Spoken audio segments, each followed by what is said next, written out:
Stavros, I want review. I want whatever. I want to review this. You tell me the information and you attack it. Then I see it on my side and say, you know what? This student has an issue with it. No problem. We do it together. There it is. Boom. So I want feedback. When you go to the AMBOSS quick question sets here, all I see is, hey, some of you are interacting. That's great. Any questions you do, come here and tell me. I want to go over this, because we're here as a team working side by side. Yes, yes, awesome. So there's a question that Carolina asked. Let me answer this. In the future, with all the need of physicians, the U.S. do you think the steps are not necessary? In Spain, they do. Okay, You want a resident present exam and the needs. Well, that's a conversation for another day, Doc. Unfortunately, in the United States, USMLE is still needed for step 1, step 2, step 3. There are some states like Tennessee that have been implementing a new program to allow physicians from other parts of the world to enter into residency without steps. So I'll put some information later on the online community for that, because I know, it's upsetting when doctors are practicing and training all over the world and they have to come here and they have to take step 1, step 2, because, you have to go back and start studying again. So, is it fair? To some degree, yes. To some degree, no. But that's no matter what you and I say, that's the system here, unfortunately. So a couple of things.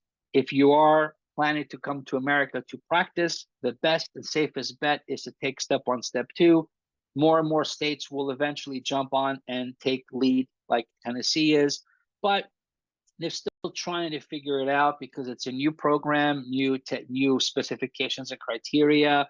So I will provide some information because I have some colleagues now in Poland and Greece that want to take advantage of that, because either A, they don't have time to take step 1 because they're married, they have kids, they're working, they're delegating 50 physicians in their clinics. So yeah, I think things are changing for the better.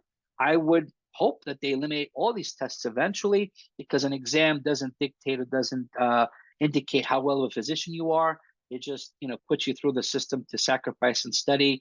Especially now, a lot of people are scoring very high on steps. They get into competitive programs, and they're lacking their expertise or the knowledge or know-how to be excellent physicians. So programs are realizing this, and they're saying, hey, we don't want to lose amazing candidates because they don't have 270s.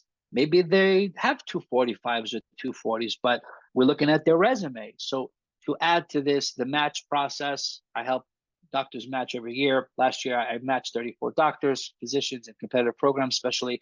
I can tell you this. Now, step 1, you have to pass first attempt if step is still there. Step 2, decent score, but they're looking at more about LORs, resume, personal statement, experience, life experiences that you can add and to the value of the program. Where years ago, if you didn't have competitive scores, you couldn't get in. Now, many programs, internal medicine and family, are accepting applicants with multiple attempts because they realize, hey, a score is not telling me exactly what you can do. I want to see what you can provide. So I hope that helped a little bit. But I know different countries have different ways of practicing. Unfortunately, in the United States, this is still a system.